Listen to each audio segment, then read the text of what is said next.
your PR company is working with Goodell. Yes. And Goodell says, we got to get rid of Papa John. Yeah. So there's a phone call, and what is said, which is recorded, and the phone call, what happens in the phone call? Well, the phone call was secretly recorded.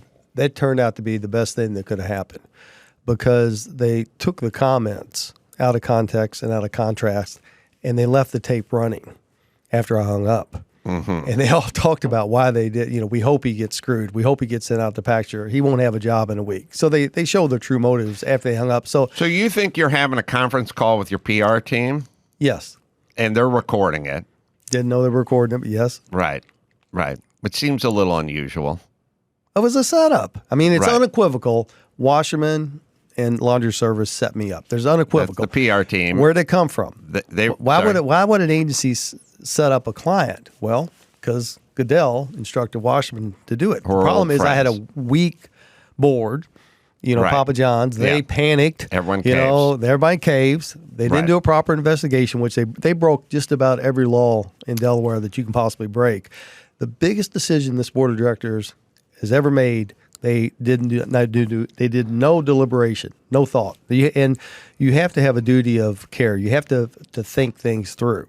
And they skipped the investigation and got themselves, the board of directors of Papa John's got themselves in a mess. So he records this conversation. Right. What's said in the conversation? Conversation is a history of my family treat everybody with kindness and respect. That was just the way we were raised. Everybody is important.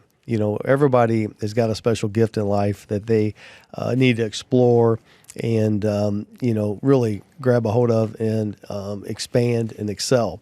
And we talk about my childhood and how I was raised and how it was just different in my household, that you respect everybody, regardless of, their gender, their nationality, or their race. And that was just, we hit that nail over and over again, that I want Papa John's to be a company of diversity. I want Papa John's to be the example of anybody can live the American dream. At the end, I quoted Colonel Sanders.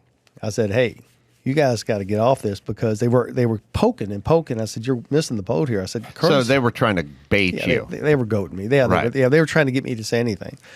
And Colonel Sanders is from Kentucky. He's a known racist. He abused the word. And everybody, the N-word. The N-word, abused it. I mean, it was just part of his vocabulary, because he looked at blacks as second-class citizens. Mm-hmm. And I said, hey, this guy does this. I never do that. So you guys just need to stop even considering that that's even part of my nature or my personality. So the contrast. So Colonel Sanders uses the N-word. I don't. I never do. Right. But you said it in the tape. It said the word. Right. Colonel Sanders calls black people the N-word. I never use that word. That's enough for them. They cut off, I never used the word, ran it to Forbes. So they took it out of context, and they didn't put out the contrast. The contrast is, this guy does it, we're never going to do it. Right. One founder does it, this founder would never do it. Right. That's enough. I mean, in today's, these are hit jobs. Mm-hmm. I don't think people understand that. I don't think they understand what's going on. Yeah. So Forbes runs with it. It's a shitstorm. Yeah.